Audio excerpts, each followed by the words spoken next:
Start చేద్దాం. హ్యాపీగా ఉన్నారా? ఎస్ ఎగ్జాక్ట్లీ అండి. 100% మేము హ్యాపీగా ఉన్నాము. అంటే ఇప్పటి వరకు ఉన్నటువంటి అన్ని సర్వేలు చూస్తే ఒకసారి పీపుల్స్ పల్సు ఏదైతే ఉందో మహాయుతి కూటమికి 182 సీట్లు వస్తాయని చెప్పింది. తర్వాత ఎంవీఏకు 97, అదర్స్ 9 స్థానాలు అని చెప్తా ఉన్నారు. అదే రకంగా సిఎన్ఎన్ న్యూస్ వాళ్ళు 18, మహాయుతికి 154, ఎంవీఏకు 128 అని చెప్తా ఉన్నారు.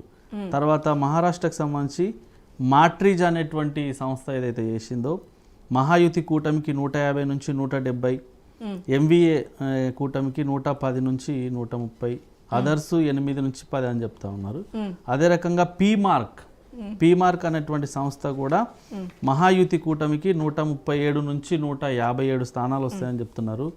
ఎంవీఏ కూటమికి 126 నుంచి 146, అదర్స్ 2 నుంచి 8. అంటే ఏ సర్వే తీసుకున్నా కూడా ఎగ్జిట్ పోల్కి సంబంధించి 100కు 100% మహారాష్ట్రలో మళ్ళీ మా కూటమి అధికారాన్ని నిలబెట్టుకోబోతా ఉంది.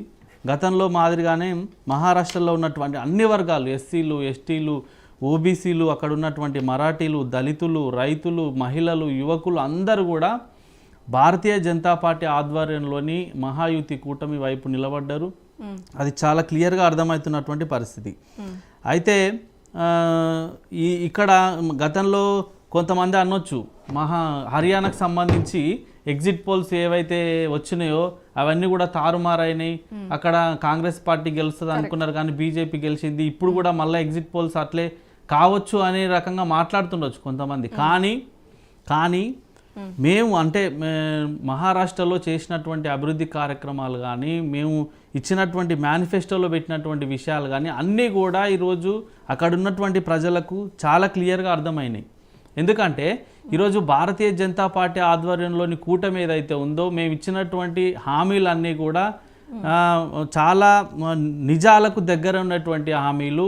మేము ఏదైతే చెప్పినామో దాన్ని ఖచ్చితంగా 100% అమలు చేయబోతున్నాం అనేటువంటి హామీలు ఇచ్చినాం. కాబట్టి ఇతర పార్టీల లెక్క కాంగ్రెస్ పార్టీ లెక్క ఏదైతే వాళ్ళు కళ్ళబొల్లి మాటలు చెప్పడం, అమలు కానటువంటి హామీలు ఇవ్వడం ఏదైతే ఉందో వాటి జోలికి మేము వెళ్ళలేదు.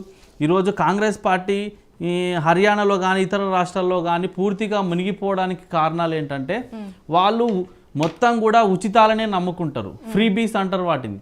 ఈ ఫ్రీ బీస్ని నమ్ముకోవడం కారణంగానే కాంగ్రెస్ పార్టీ ఎక్కడ పోయినా కూడా ఓటమి పాలవుతుంది. భారతీయ జనతా పార్టీ అట్లా కాకుండా ఏ హామీలు అయితే ఇస్తున్నామో అంటే ఆ రాష్ట్రంలో ఉన్నటువంటి ఆర్థిక పరిస్థితిని అంచనా వేయడంలో కానీ బడ్జెట్ ఎంత ఉంది అనే విషయంలో కానీ అన్నిటినీ చూసుకొని మేము ఇచ్చేటువంటి హామీలను 100% నెరవేర్చాలనే ఒక ఉద్దేశంతో ఇచ్చినటువంటి కాబట్టి వాటిని ప్రజలు నమ్మిరని మేము అనుకుంటా ఉన్నాం పూర్తి స్థాయిలో. అంటే మరొక 2-3 రోజుల్లో 23వ తారీఖు రిజల్ట్ కాబట్టి మహారాష్ట్ర, జార్ఖండ్, ఇతర రాష్ట్రాల్లో జరిగినటువంటి ఉప ఎన్నికలు, అదే రకంగా కేరళలో జరిగిన లోక్సభ ఉప ఎన్నిక ఇవన్నీ కూడా రిజల్ట్స్ 23వ తారీఖు రోజు వస్తాయి.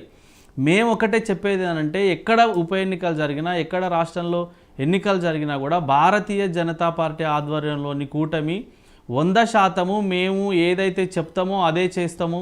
మేము ఇచ్చేటువంటి వాగ్దానాలు కూడా ఏవైతే ఉంటాయో మేనిఫెస్టోలో ఎటువంటి విషయాలు అయితే ఏవైతే ఉంటాయో అవన్నీ కూడా నిజాలకు చాలా దగ్గరలో ఉంటాయి. మేము ఎప్పుడు అసత్య మాటలు చెప్పము, మోసపూరితమైనటువంటి వాగ్దానాలు ఇవ్వము, ఎక్కడ కూడా కళ్ళబొల్లి కబుర్లు చెప్పడము ఇలాంటివి చేయము. కాబట్టే ఈరోజు ప్రజలు మమ్మల్ని నమ్ముతారు. ఈరోజు హర్యానాలో ఏం జరిగిందో మీరు చూసారు కదా, ఇతర పార్టీలకు డోకా ఇవ్వడం, మేము మీతో కలుస్తామని మొదలు చెప్పడం, తర్వాత వాళ్ళని దూరం పెట్టడం, ఇలాంటి కార్యక్రమాలు చేయడం వల్లనే ఈరోజు కాంగ్రెస్ పార్టీ చతికిలబడింది, ఓటమి పాలవుతూ ఉంది. ఇప్పుడు కూడా 100% భారతీయ జనతా పార్టీ మహారాష్ట్రలో, జార్ఖండ్లో కూడా గెలవబోతుంది అనడానికి కారణాలు ఏంటంటే మేము ఇచ్చినటువంటి మేనిఫెస్టోలో పెట్టినటువంటి విషయాలు. వీళ్ళు కొన్ని విషయాలు చూడండి, మేనిఫెస్టో ఒకసారి 2-3 విషయాలు కంపేర్ చేద్దాము. కాంగ్రెస్ పార్టీ ఆధ్వర్యంలోని మహావికాస్ అఘాడీ వాళ్ళు పెట్టినటువంటివి అన్నీ కూడా ఫ్రీ బీస్ అన్నారు. వీళ్ళు ఫ్రీ బీస్ అంటే అన్ని ఉచితాలు, సిలిండర్లు ఉచితం ఇస్తామంటారు, ఫ్రీ కరెంట్ ఇస్తామని చెప్తారు, లేకపోతే నిరుద్యోగులకు 4,100 రూపాయల నిరుద్యోగ భృతి ఇస్తామని 5 గ్యారంటీలు అని పెట్టిరు. తెలంగాణ రాష్ట్రం నుంచి పోయినటువంటి కాంగ్రెస్ నాయకులు, ముఖ్యమంత్రి సహా తర్వాత ఉప ముఖ్యమంత్రి, ఇతర మంత్రులందరూ కూడా పోయి కాంగ్రెస్ పార్టీ గురించి అక్కడ పోయి క్యాంపెయినింగ్ చేసిర్రు. మేము తెలంగాణ రాష్ట్రంలో 6 గ్యారంటీలు అమలు చేసినాము, అమలు చేస్తున్నాము, ఇక్కడ ఇచ్చినటువంటి 5 గ్యారెంటీలు కూడా ఖచ్చితంగా అమలు చేస్తామని అక్కడ కళ్ళబొల్లి మాటలు చెప్పేటువంటి ప్రయత్నం చేశారు. కానీ మహారాష్ట్ర అంటే ఆదిలాబాద్కు చాలా దగ్గరలో ఆనుకున్నటువంటి, అంటే తెలుగు రాష్ట్రాలతో చాలా దగ్గర సంబంధం ఉండేటువంటి రాష్ట్రం కాబట్టి వాళ్ళకి చాలా క్లియర్గా అర్థమైంది. మా ఏలేటి మహేశ్వర్ రెడ్డి గారు అక్కడ అంటే ఆదిలాబాద్కు దగ్గరలో ఉన్నటువంటి జిల్లాలలో పోయి ఈ ప్రచారం చేస్తున్న క్రమంలో వాళ్ళే మాకు రివర్స్ చెప్తా ఉన్నారు. అరే మీ దగ్గర కాంగ్రెస్ పార్టీ 6 గ్యారెంటీలు ఇచ్చింది కదా, అమలు చేయకుండా మళ్ళీ ఇక్కడ వచ్చి వీళ్ళు చెప్తున్నారు ఏందని చెప్పేసి చాలా చోట్ల కాంగ్రెస్ పార్టీకి అక్కడ ప్రచారం చేసే సందర్భంలో వాళ్ళకి అక్కడ ప్రజలు తిరగబడ్డటువంటి సందర్భాలు కూడా ఉన్నాయి.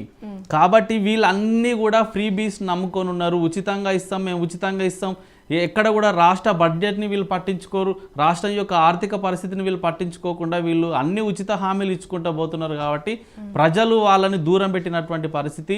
ఈరోజు భారతీయ జనతా పార్టీ ఇచ్చినటువంటి మీరు మేనిఫెస్టోలో చూడండి, చాలా క్లియర్గా మేము ఏది పెట్టినటువంటి హామీలు ఏవైతున్నాయో 100% అమలు చేసేటువంటి హామీలు అవి 100% అమలు చేసేటువంటి హామీలు. కాబట్టి ఈరోజు ప్రజలు మా వైపున నిలబడ్డారు.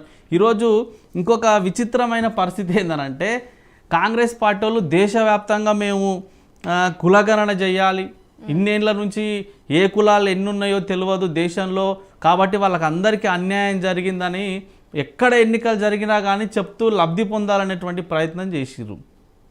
మేము అడుగుతా ఉన్నాం, అయ్యా 70 సంవత్సరాలలో ఈరోజు దేశంలో ఎక్కువ రోజులు పరిపాలన చేసింది మీరే కదా, మరి ఇన్ని సంవత్సరాలు మీరు దేశానికి సంబంధించినటువంటి స్కానింగ్ ఎక్స్రే మీకు గుర్తురాంది ఇప్పుడే ఎందుకు గుర్తొచ్చింది? కావాలనే కదా, ఎన్నికల్లో లబ్ధి పొందాలనే కదా. ఏ రాష్ట్రంలో ఎన్నికలు జరిగితే అక్కడ పోయి కులగణన పేరెత్తుతా ఉన్నారు. కులగణనకు సంబంధించి మేము భారతీయ జనతా పార్టీ తరఫున కొన్ని ముఖ్యమైనటువంటి ప్రశ్నలు అడిగినాం, ఇప్పటిదాకా సమాధానాలు లేవు. మీరు ఈరోజు మహారాష్ట్రలో కులగణన చేస్తాం, ఇక్కడ ఓబీసీలు ఎక్కున్నారు, మరాఠీలకు రిజర్వేషన్లు రావాలి అని పదే ఎన్నికల సందర్భంగా మీరు మాట్లాడారు కదా. అరే నాయన, ఫస్ట్ మీరు చెప్పండి అసలు సుప్రీంకోర్టు మార్గదర్శకాలు ఏమున్నాయి? ఇప్పుడు రిజర్వేషన్ల విషయంలో సీలింగ్ ఉంది కదా, ఒకటి 50% అనేటువంటి సీలింగ్, దానికి మించి ఈరోజు ఓన్లీ తమిళనాడు రాష్ట్రం తప్ప మిగతా ఏ రాష్ట్రంలో కూడా రిజర్వేషన్లు 50% మించి ఇవ్వడానికి లేదు. మరి ఒకవేళ దేశంలో మీరు జనగణనతో పాటు కులగణన జరగాలంటారు, ప్రతి రాష్ట్రంలో ఓబీసీలు ఎంత ఉర్రో, ఎస్సీలు ఎంత ఉర్రో, ఎస్టీలు ఎంత ఉర్రో తేల్చాలంటారు కదా. మరి ఓబీసీలు ఒకవేళ 50% పైగా ఉన్నారు, ఇప్పటికే తేలింది 60% పైగా దేశంలో ఓబీసీలు అంతా ఉన్నారు. మరి మీరు ఒకవేళ జనాభా లెక్కల్లో కులాల లెక్కలు తీసిన తర్వాత ఓబీసీలకు రిజర్వేషన్లు సుప్రీంకోర్టు ఈ సీలింగ్ యాక్ట్కి సంబంధించి మీరు ఎట్లా అమలు చేస్తారు? మీకు ఆడేమన్నా ప్రణాళిక ఉందా? ఇవన్నీ చెప్పారు కాబట్టి ప్రజలు వాటిని నమ్మడం లేదు. లెక్కలు కేవలం తీయడానికి కాదండి, ఈరోజు నీకు ఏం రోగం ఉందో తెలుసుకోవడానికి ఈరోజు ఎక్స్రే స్కానింగ్ తీస్తారు. నీకు ఏదైనా యాక్సిడెంట్ అయితే లేదంటే ఏదైనా రోగం వస్తే డాక్టర్ కాడికి పోతే నీకు ఎక్స్రే తీస్తాడు. ఎక్స్రేలో నీ బొక్క ఎరిగిందా ఎముక ఎరిగిందా చూస్తాడు, లేకపోతే నీకు ఏం జబ్బు ఉందా తెలుస్తుంది. తెలిసిన తర్వాత దానికి ఏ మందు రాస్తామో రాసి నీకు ఉపశమనం కలిగించాలి కదా. వీళ్ళు ఎక్స్రే తీసేది కేవలం ఎందుకో తెలుసా? నీకు ఈ శరీరంలో ఏ భాగం బొక్క ఇరిగింది, ఏం రోగం ఉందని తెలుసుకోవడానికే తప్ప వీళ్ళ దగ్గర మందు లేదు కాదు. వీళ్ళు అసలు ఒకవేళ ఈ జనాభా లెక్కల్లో కులగణన మొత్తం చేస్తే కనుక ఎవరు ఎంత శాతం ఉన్నారో తేలితే వాళ్ళకి ఏ రకంగా రిజర్వేషన్లు ఇవ్వాలనేటువంటి ప్రణాళిక కూడా వీళ్ళ దగ్గర లేదు. వీళ్ళు కేవలం పబ్బం గడుపుకోవడానికి ఎన్నికల స్టంటుగా ఈరోజు ఓబీసీల లెక్కలు తీయాలి, కులాల లెక్కలు తీయాలి, బీసీలకు అన్యాయం జరుగుతుందని నెత్తి నోరు కొట్టుకుంటున్నారు. కానీ ఇది 100% వీళ్ళు చెయ్యలేరు, వీళ్ళ వల్ల కాదు. ఇన్ని రోజుల నుంచి ఎందుకు మీరు చెయ్యలేదు? ఇంకొక విషయం, ఈరోజు నిజంగా మీరు ఓబీసీల పట్ల ప్రేమ, ఆప్యాయత, అనురాగం, కరుణ, మమత మీకు ఉన్నట్లయితే, నిజంగా బీసీలు అంటే మీకు ప్రేమ ఉంటే 70 ఏళ్లలో మీ నాయనమ్మ ఇందిరాగాంధీ ప్రధానమంత్రి ఉన్నప్పుడు, జవహర్లాల్ నెహ్రూ గారు ప్రధానమంత్రి ఉన్నప్పుడు, రాజీవ్ గాంధీ గారు ప్రధానమంత్రిగా ఉన్నప్పుడు అనేక రకాలైనటువంటి కమిటీలు వేసారు బీసీల కోసం రిజర్వేషన్లు ఇవ్వాలని. 1950s వేసినటువంటి కాకా కాలేల్కర్ కమిటీ ఇచ్చిన రిపోర్ట్ని వీళ్ళు కనీసం పట్టించుకోకుండా తీసుకుపోయి చెత్తబుట్టలో పడేసారు బీసీలకు రిజర్వేషన్లు పెంచాలని. తర్వాత 1980s వేసినటువంటి బీపీ మండల్ కమిటీ ఏదైతే ఉందో బీసీలకు ఉద్యోగాల పరంగా ఆర్థికంగా వెనుకబాటుతనానికి గురయ్యారు, వీళ్ళకు రిజర్వేషన్లు ఖచ్చితంగా ఇవ్వాలి, రాజకీయాల్లో వెనుకబాటారని చెప్పేసి రిపోర్ట్ ఇచ్చింది. దాన్ని కూడా పట్టించుకోలేదు కదా రాజీవ్ గాంధీ గారు ప్రధానమంత్రి ఉన్నప్పుడు. ఇప్పుడు వీళ్ళు ఈరోజు వచ్చి కొత్తగా మళ్ళీ ఒక కూని రాగం తీసి కావాలని బీసీలను ఓట్లను దండుకోవడం కోసం చేస్తున్నటువంటి స్టంట్ మాత్రమే. దీన్ని ప్రజలంతా గమనించరు, దేశవ్యాప్తంగా చర్చ నడుస్తూ ఉంది. బీసీలకు బీజేపీ ఏం చేసింది, గతంలో 70 ఏళ్ళ నుంచి కాంగ్రెస్ ఏం చేసింది, ఇప్పుడు చాలా క్లియర్గా ప్రజలకు అర్థమైంది. కాబట్టి మహారాష్ట్రలో ఎక్కువ శాతంగా ఉన్నటువంటి బీసీలందరూ ఒక్కటంటే ఒక్క ఓటు కూడా కాంగ్రెస్ పార్టీకి పడలేదు. అది మనకి 23వ తారీఖు నాడు తెలుస్తుంది. అయితే మహారాష్ట్రకు సంబంధించి చెప్పారు, జార్ఖండ్ లో ఏం జరగబోతోంది? జార్ఖండ్ లో కూడా చూడండి, మీరు జార్ఖండ్ లో ఇచ్చినటువంటి రిజల్ట్స్ ఒకసారి చూడండి ఏమి ఇచ్చిరో. పీపుల్స్ పల్స్ ఇచ్చింది, ఏమని ఇచ్చింది జార్ఖండ్ లో, ఎన్డీఏ కూటమికి 46 నుంచి అంటే 81 స్థానాలు ఉన్నాయి అక్కడ. 81 స్థానాలలో ఎన్డీఏ కూటమికి 46 నుంచి 58 స్థానాలు వస్తాయని చెప్పింది. ఇండియా కూటమికి కేవలం 24 నుంచి 37 వస్తాయని చెప్పింది. తర్వాత మ్యాట్రిజ్ అనేటువంటి సంస్థ కూడా సేమ్, ఎన్డీఏ కూటమికి 42 నుంచి 47 వస్తాయని చెప్పింది. ఇండియా కూటమికి 25 నుంచి 30 వస్తాయని చెప్తుంది. అదర్స్ 1 to 4 అనేటువంటి విషయం. సో జార్ఖండ్ లో క్లియర్ గా ఉంది. జార్ఖండ్ లో క్లియర్ 80కి అసలు మ్యాజిక్ ఫిగర్ 40 కదా, మాకు 47, 50 దాకా స్థానాలు వచ్చేటువంటి అవకాశాలు ఉన్నాయి. ఎగ్జిట్ పోల్ సర్వేస్ అన్ని చూస్తున్నారు, రిజల్ట్స్ చూస్తున్నారు, ఏమనిపిస్తోంది? ఇప్పుడు వీళ్ళు విభజించి పాలించేటువంటి వీళ్ళ విధానము మహారాష్ట్రలో ప్రజలందరూ కూడా గత అసెంబ్లీ ఎన్నికల తర్వాత జరిగినటువంటి విధానంలో చూసిండ్రు. ఎట్లా వీళ్ళు విభజించిండ్రు, ఎట్లా పార్టీలని విభజించి వీళ్ళు అధికారాన్ని తీసుకోవాలని చెప్పి కుట్ర కోణంలో పనిచేసిండ్రు అనేది. ఆ ఏక్నాథ్ షిండేతో ఎట్లా ఏ విధంగా వ్యవహరించిండ్రు, ఆ తర్వాత ఏక్నాథ్ షిండేని ఏ విధంగా ముఖ్యమంత్రి సీట్లో కూర్చోబెట్టి ఏ విధంగా వాళ్ళు కూడా మాట్లాడతారు కదా, ఉద్ధవ్